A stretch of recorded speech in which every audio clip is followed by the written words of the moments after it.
코인 투자하는 분들도 그건 다 아실 거예요. 이제 기관 시장이다. 제도권화 됐다. 이제 기관들이 실제로 써야 된다인 건데 그 기관들이 나온 것들, 우리가 얘기하는 스테이블 코인 테마 거의 대부분이 이제 이더리움 위에서 돌아가고 있는 판에 사실 이더리움이 망하는 건 무슨 상황을 얘기하냐, 지금까지 얘기하던 디파이의 기관들의 전체적인 후퇴를 이야기를 하는 건데 시장이 그런 상황이 전혀 아니다 보니까 이더리움이 지금 좀 비실비실 하더라도 그 큰 기관들이나 플레이어들이 그냥 들쳐매고 뛰는 상황들이 생길 거기 맞습니다. 때문에 그런 관점에서는 너무 걱정을 안 하셔도 될 것 같습니다.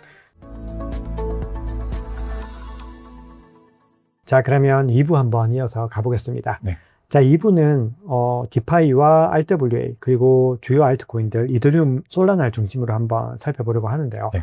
우선은 저희가 앞서 촬영 전에 이 얘기했을 때 대표님께서 RWA를 좀 말씀을 주셨는데 RWA를 우리가 지금 왜 주목해야 되는지와 그리고 RWA가 구체적으로 기존 금융에 어떤 레일을 바꾸고 있는지 좀 쉽게 말씀 주시면 좋겠습니다. 네, 한마디로 쉽게 표현을 드리면 예전에는 블록체인에서 실물 자산들을 원했어요.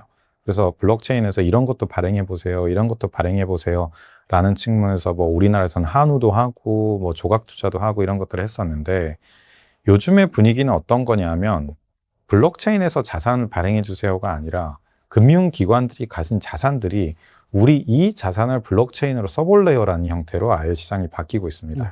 그러다 보니까 RWA가 리얼월드에서 실물 자산이라는 관점에서도 예전에는 무언가를 그냥 발행해보는 게 의미가 있었다라고 하면 지금은 의미가 있는 자산을 어떻게 발행을 할 것인가라는 형태의 지문으로 넘어가 있기 때문에 그런 관점에서 RWA가 훨씬 구조적으로 큰 방향으로 진입하고 있는 게 요즘 상황입니다. 그러면 우리 일반적인 개인 투자자들이 만약에 RWA를 뭐 공부를 한다거나 RWA 관련해서 투자를 한다라고 했을 때는 어떻게 접근을 해보는 게 좋은가요?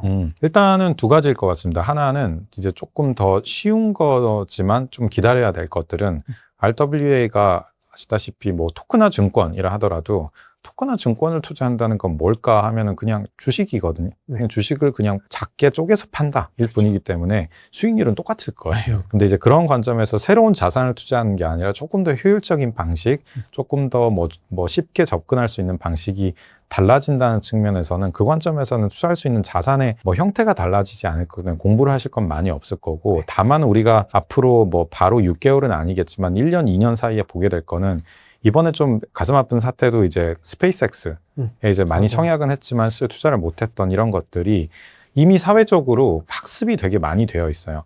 테슬라, 펠런티어, 엔비디아 같은 한국에 없는 미국의 비상장주를 10년 전에 누가 테슬라를 샀다더라, 비상장에서 대박이 났다더라 이런 얘기들을 들으면서 그럼 빠른 투자자분들은 무슨 고민하냐? 어떻게 하면 AI든 미국의 넥스트 핫한 테크 주식들을 내가 비상장을 일찍 살 수 있을까에 대한 고민을 하거든요. 네. 그런 것들이 이제 기존에는 현재 금융 인프라 내에서는 그 출시를 하기가 매우 어려운데 그런 노력들이 이미 크립토에서는 조금씩 이루어지고 있고 형태는 다르지만 이미 토큰화된 형태로 발행되는 것들이 더 가속화되고 로빈후드 같은 데서도 이런 시장을 노리고 있기 때문에 첫 번째로는 그런 우리가 핫한 미국이나 이제 글로벌 비상장 주식들에 대한 접근권이 생기기 때문에 내가 관심이 있는 섹터지만 투자를 못했던 것들이 일찍 투자할 수 있는 것들이 많아진다라는 관점에서 관심을 가지면 좋고 이제 두 번째는 그러면 이런 RWA 시장이 뜬다라고 하면 뭐가 그걸 가능하게 해주는 건가라는 건데 이 RWA는 전 세계적인 금융기관들 한 100군데 중에서 어디든 물어보면 관심 없다고 하는 곳은 없을 거예요. 누가 얼만큼 지금 당장 하고 있는 거냐, 준비를 하고 있는 거냐, 관심이 많은 정도냐에서 차이가 있을 텐데 그 금융기관들이 이 부분에 대한 전문성이 있지 않기 때문에 이 부분의 각종 전문가인 회사들과 일을 하게 됩니다. 그 중에서 우리가 토큰화 되어 있는 곳 중에서 뭐 이게 투자 권위는 아니지만 섹터로 보면은 뭐 탈중앙화된 거래소는 하이퍼리퀴드 같은 데가 그러니까 유명한 거고 미국 국채가 그렇게 많이 나온다더라. 스테이블 코인이 확장되면 미국 국채를 담보로 해야 되는데 그거를 발행시켜주는 곳이 뭐 온도 파이낸스라던가 미국 국채에 대한 이자를 가져가는 뭐 라이도라던가 뭐 그런 형태의 테마형으로 그 인프라 역할을 하고 있는 곳들이 있습니다. 네. 마찬가지로 뭐 체인링크 같은 경우는 이런 RWA 자산들이 발행이 되면 저 자산이 실제로 있는 건지 블록체인에만 있는 건지 두 개 가격은 맞는지 이거를 검증해줘야 되는 곳이 있거든요. 네. 그래서 뭐 방금 했던 발행 영역을 제외하고도 이 검증 영역에서 누가 그 역할을 해줄 건가라는 것들로 실제로 기관들의 문의가 쏟아지고 있어요. 그 얘기는 예전에는 블록체인 회사, 뭐 체인링크나 이런 것들이 우리 좀 써주세요 하면서 기업을 의뢰 입장에서 아니 뭐 병정의 입장에서 갔다면 지금은 기업들이 알아서 찾아와서 너희랑 일하고 싶다라는 게 되고 있죠.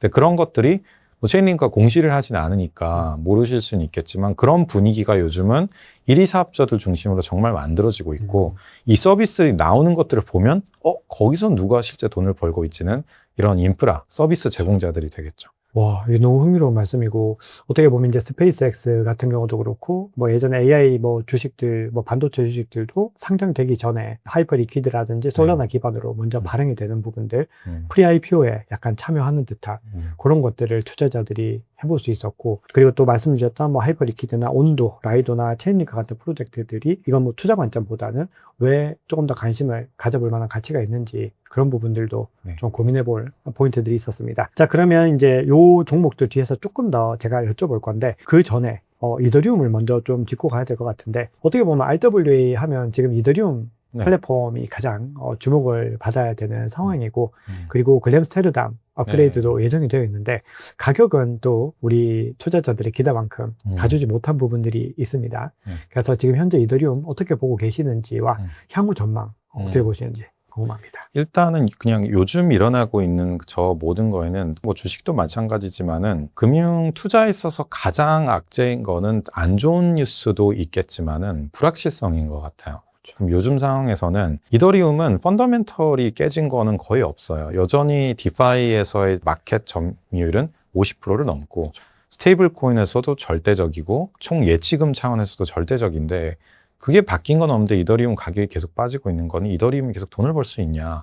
또 그걸 넘어서 많은 분들이 뉴스로 접하고 불안하게 만드는 요소인 비탈릭이랑 개발자들이 싸웠다더라. 저희들은 재단 문제들. 뭐 문제들이 있다 보니까 근데 그게 아직 해소가 안 되다 보니까 불확실성이 있으니까 아무도 투자 진입을 안 하고 있는 거죠. 저거 해결되는 거 보고 하겠다. 그래서 그 진입은 안 되는 상황에서 불안한 사람들은 있다 보니까 이제 팔고 나오는 상황이 진행이 되면서 좀 이더리움 전체 가격을 누르고 있는데 좀 이것도 어떻게 보면은 이더리움도 그 관점에서 나올 수 있는 악재들은 다 나온 것 같고 왜냐하면 이게 2년 전에 이제 대규모 업데이트를 하면서 이더리움은 우리는 메이저로 가야 되기 때문에 지금 당장 돈을 좀 희생을 하더라도 쓰기 너무 싼 메인넷을 만들겠다라고 하면서 오히려 L2들을 키우는 형태로 확장성을 택했고 그러다 보니까 실제로 베이스나 뭐 아비트럼, 옵티미즘 이런 거 잘 컸어요. 우리나라에서도 뭐 베이스 같은 경우는 코인베이스에서 너무 잘하고 있고 우리나라에 이제 그 업비트에서 하는 기화체인 같은 경우도 옵티미즘 기반으로 가겠다.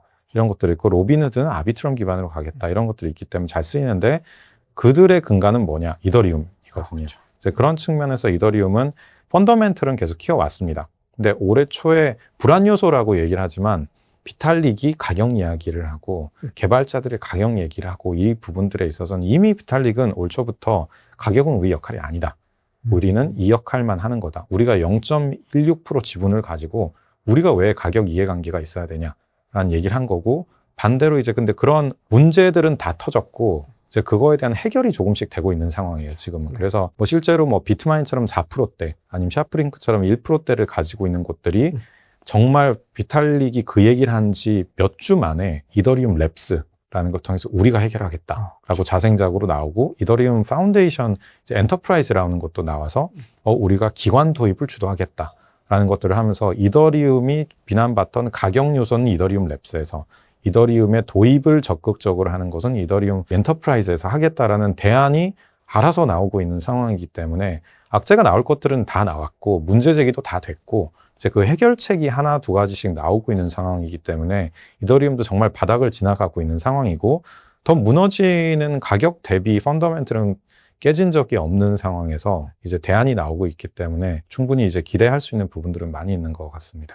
일단 이더리움 펀더멘털이 변함이 없다. 네. 그리고 문제들이 많이 제기가 됐지만 이걸 이미 다 인지하고 대응을 하고 있고 결국은 거기에 대한 시간이 걸린다는 것이고 그럼 이것들이 이제 해결되면은 점진적으로 성장 궤도를 좀 그려나갈 거라고 보시는 건가요? 아니면 과거에는 뭐 중요한 업그레이드가 있으면은 그 호재에 따라서 또 뭐 갑자기 가격이 폭등하거나 음. 그런 경우들도 있었는데 굳이 좀 가격에 대한 어떤 방향성을 본다면 어떤 쪽을 더 보고 계신가요? 상방이 훨씬 열려 있다라고 생각을 하고 있습니다. 왜냐하면 말씀드린 것처럼 추가로 나올 악재들이나 이런 부분들은 이미 다 제기가 됐고 어떻게 보면 이더리움 재단에서 그걸 먼저 터뜨렸어요. 네, 그래서 터뜨릴 만큼 터져 있는 상황에서 펀더멘털은 나빠진 게 없고 자생적인 이제 회복 노력들이 구체적으로 나오고 있는 상황이기 때문에 그리고 우리가 코인 투자하는 분들도 그건 다 아실 거예요. 이제 기관 시장이다. 제도권화 됐다. 이제 기관들 실제로 써야 된다인 건데 그 쓰는 거의 50% 이상을 절대적으로 가지고 있고 그 기관들이 나온 것들 우리가 얘기하는 스테이블 코인 테마 거의 대부분이 이제 이더리움 위에서 돌아가고 있는 판에 사실 이더리움이 망하는 건 무슨 상황을 얘기하냐 지금까지 얘기하던 디파이의 기관들의 전체적인 후퇴를 이야기를 하는 건데 시장이 그런 상황이 전혀 아니다 보니까 이더리움이 지금 좀 비실비실 하더라도 그 큰 기관들이나 플레이어들이 그냥 들쳐매고 뛰는 상황들이 생길 거기 맞습니다. 때문에 그런 관점에서는 너무 걱정을 안 하셔도 될 것 같습니다. 진짜 대표님 말씀 듣다 보니까 이 절대로 월가가 원할 수 있는 그림이 아니기 때문에 네. 정말 어떻게 해서든 하드캐리 해서라도 네. 일정 부분 지켜낼 수밖에 없는 상황인 것 같고 네. 결국은 이더리움이 펀더멘털이 계속 이렇게 유지되는 한은 가격도 수렴하게 된다 이렇게 네.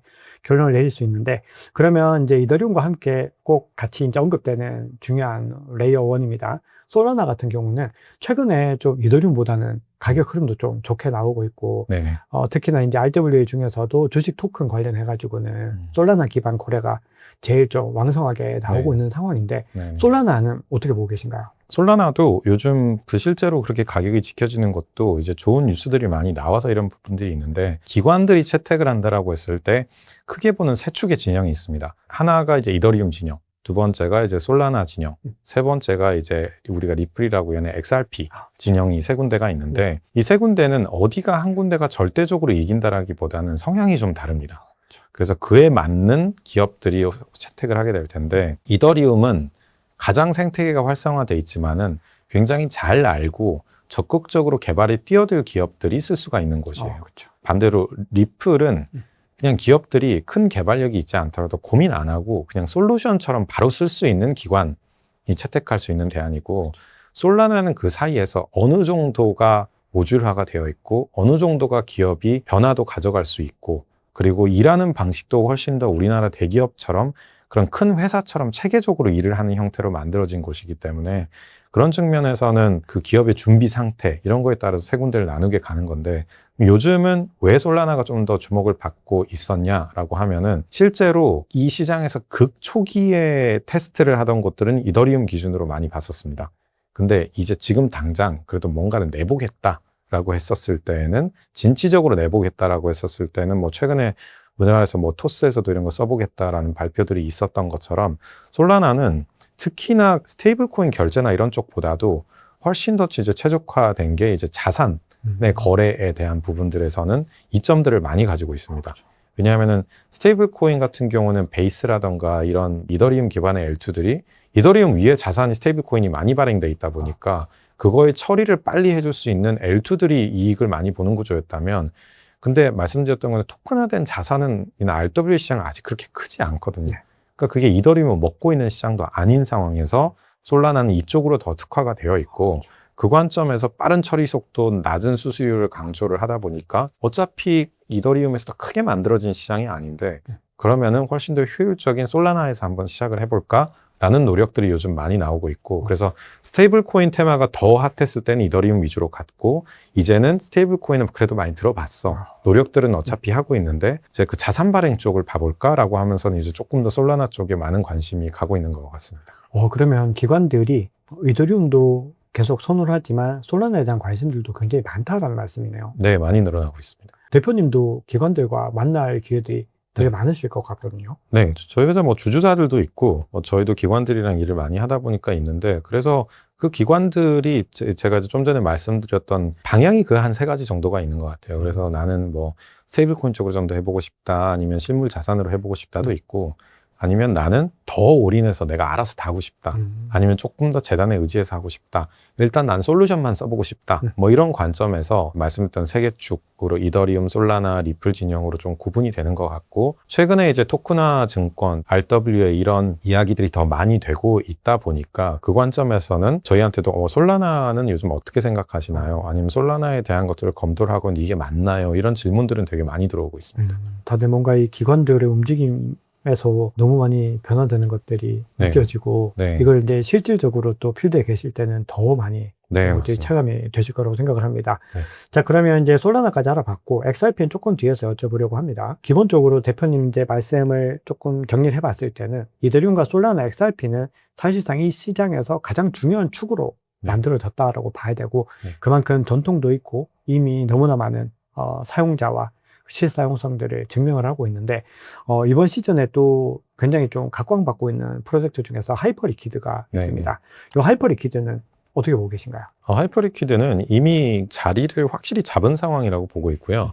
워낙 처음부터 매출이 강하게 드라이브가 된 상태에서 주목을 받았었는데 오히려 하이퍼리퀴드가 챌린지를 받던 건 그런 거였었어요. 그냥 너는 리테일용 아니냐라는 얘기들이 되게 많이 나왔었는데 그게 뭐 여러 가지 이유가 있었겠지만은 결정적으로 다른 알트코인들이 실상이 없고 매출이 없고 이럴 때 하이퍼리퀴드는 어마어마한 실제 돈을 버는 프로젝트로 유명해지기 시작하면서 좀 더 모멘텀이 생겼고, 또 이제 뉴욕 증권거래소인 이제 NYSE의 이제 모회사의 ICE라는 회사의 이제 대표도 불과 일주일 전에 그런 얘기를 했어요. 나스닥보다 11명의 직원이 일하고 있는 하이퍼리퀴드가 더 많은 걸 해냈다. 네. 그리고 그 근거로 얘기를 한 게 뭐였냐. 올해 2월에 중동 전쟁이 일어났었을 때, 뭐, 나스닥부터 이러한 현물 거래소들 다 문 닫았을 때, 주말에 유가의 변동을 잡아내고 가격 발견을 한 곳은 하이퍼리퀴드밖에 없었다라는 얘기를 하면서 이 선진화되어 있는 것들을 왜 규제 당국은 우리는 못하게 하냐라고 오히려 하면서 하이퍼리퀴드가 사실상 본인들보다 앞서 있다라는 거를 인정을 하고 받아들여야 된다라는 쪽을 이제 뉴욕 증권거래소의 대표가 한 정도다 보니까 하이퍼리퀴드는 이미 미국 그 보수적인 금융권 내에서도 이미 벤치마킹을 해야 될 대상으로 보고 있을 정도라서 앞으로의 어떤 협업이나 뭐 채택이나 이런 것들은 더 많아질 거라고 생각을 합니다. 하이퍼리퀴드 같은 경우도 기관형 블록체인이다 뭐 이런 얘기들도 뭐 나오고 있는데 거기에 대해서도 대표님은 좀 동의하시나요? 네. 이제 많은 분들이 하이퍼리퀴드가 리테일 거 아니냐라고 얘기를 하는데 좀 이런 것 같아요. 그냥 리테일밖에 없었던 시장이었다 보니까 리테일이 많이 써서 그냥 리테일 것처럼 보였지만은 기관들이 쓴다라고 해서 못 쓸 게 전혀 없는 상황이고, 특히나 이제 기관들은 리테일이 있는 곳에서 이제 트레이딩을 하거나 서비스를 더 하길 원하기 때문에 그게 오히려 장점이면 장점이지 그게 단점으로 보긴 좀 어려운 것 같은데 오히려 지금 경쟁사들한테서 비교하는 차원에서 너 좀 너무 리테일용이다라고 좀 비난하는 그런 앵글이 있지 않나 생각합니다. 너무 좋은 말씀 감사합니다. 자, 그럼 우리가 이제 몇 가지 코인들을 한번 살펴봤고 이제 디파이 이야기들도 간단하게 좀 나눠보려고 하는데 요거 이제 뒤에서 좀 드릴 질문이지만 최근에 뭐 스탠다드 차타드가 몇몇 디파이 프로토콜들을 좀 언급을 하면서 현재 가격 기준으로 2030년까지 뭐 30배에서 40배 상승할 수 있다 이런 관점들을 제기하기도 했는데 대표님 보시기에는 이제 일반적인 투자자들이 투자를 할 때 이더리움이나 솔라나 같은 이런 메이저 코인들과 디파이 코인들 이 둘 중에서 투자 관점에서 만약에 선택을 한다라고 하면은 어떤 쪽이 좀 더 유리하다고 보시나요? 네, 이거는 사실 그 위험 투자 성향에 따라서 좀 달라질 거라서 저는 무조건 이제 포트폴리오 관점을 말씀을 드리는데, 지금 뭐 솔라나도 그렇고 XRP도 그렇고 뭐 이더리움의 대표적인 것들은 증명이 훨씬 더 많이 되어 있어요. 그리고 시가총액도 더 높고 활용률도 훨씬 더 높고, 그 이유는 뭐냐? 그 메인넷이나 인프라 위에서 돌아가는 서비스가 디파이다 보니까 근간이 훨씬 넓습니다. 그리고 잡을 수 있는 범위도 훨씬 넓고 상상할 수 있는 미래도 훨씬 넓다 보니까 훨씬 이제 크게 돼 있다는 측면에서 안정화가 좀 더 되어 있는 편이고요. 다만 디파이에 대해서는 왜 수십 배 전망을 좀 더 이야기를 하느냐라고 말씀을 드리면, 우리가 지금 기관이 온다, 토크나 증권이 온다, RWA가 된다라고 얘기를 하지만 실제로 지금 되고 있는 RWA 시장이라는 거는 스테이블 코인 기준으로 봤었을 때 한 460조 원 정도가 들어가 있고요. 그리고 그 460조 중에서 미국 국채를 사다 보니까 이제 거기에 대한 이자가 나오는 게 한 22조 정도고, 놀랍게도 우리가 그렇게 핫하고 토크나 증권 얘기를 하지만 그거는 한 1점 몇 조밖에 안 돼요. 이제 그런 얘기를 들으면 그럼 스테이블 코인은 계속 성장을 할 거고 스테이블 코인이 있었을 때 거기 디파이 요소가 역할을 하게 될 거고 더 많은 자산들이 들어올 거고 하는 거면은 이미 지금 근데 되어 있는 RWA 시장 전체로 보더라도 전체 전 세계 실물 자산 경량이 워낙 크니까 근데 그거의 10,000분의 1도 안 되거든요. 그렇죠. 근데 만약 10,000분의 1에서 이 정도 쓰이는데 본격 채택화가 돼서 제도권이 들어올 텐데 클래리티 법안의 핵심도 디파이인데 그게 돼서 본격 기관들이 들어온다라고 하면 이 작은 곳은 그래도 여기서 제일 잘하던 곳들은 어마어마하게 상승 여지가 크지 않겠냐라는 부분을 보고 있고 그래서 디파이 영역에서 각 섹터에서 1위를 하고 있는 곳 아까 말씀드렸던 그 하이퍼리퀴드도 마찬가지고 뭐 유니스왑일 수도 있고 아베일 수도 있고 우리가 얘기하는 그 디파이 테마들은 저는 오히려 좀 전체적으로 그중에 제일 잘하고 있는 곳들은 뭐 다른 곳이 나와서 더 잘할 수는 있겠지만 그래도 여기는 최소한 2, 3등은 그래도 하지 않겠냐라는 차원에서 과점 후보 정도로 보더라도 상승 여력은 굉장히 많다라고 생각을 합니다. 뭐 그러면 지금 시점에서 만약에 이제 투자를 한다라고 했을 때는 일단은 각 섹터별로 가장 우량한 코인들을 선택하는 게 무조건 좋은 전략이겠습니다. 네, 저는 그게 제일 좋다라고 생각을 하고요. 왜냐하면은 그렇다 하더라도 위험 자산이고 그렇다 하더라도 아직 너무 초기인 시장이기 때문에 우량 자산이라 하더라도 우리가 주식에서 우량한 거는 너무 다를 거예요. 그렇죠. 네, 다만 그래도 그 시장의 개척자로서 작은 파이지만은 그 작은 파이 내에서는 절대적인 영향을 가지고 있고 아까 말씀드렸던 지금 기관의 시대에 있어서 기관들이 하고 싶어 하는데 그거를 실제로 해봤고 한 곳이 극도로 적다는 측면에서 그 기관들은 그나마 그래도 제일 잘하는 곳이랑 일을 하다 보니까 쏠림 현상이 저는 굉장히 심하다고 생각을 합니다. 그래서 요즘은 그런 디파이 프로젝트들이 오히려 더 거만해요. 어떻게 보면.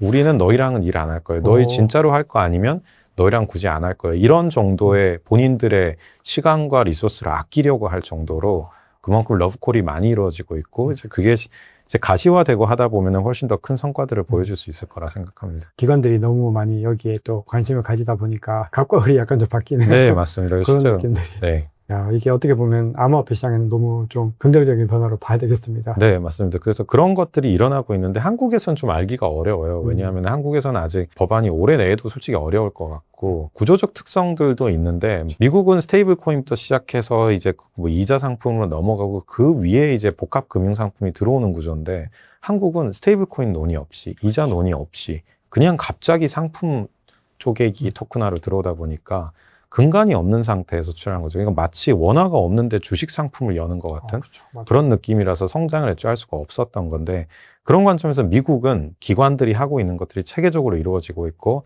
그래서 분위기 자체가 다릅니다.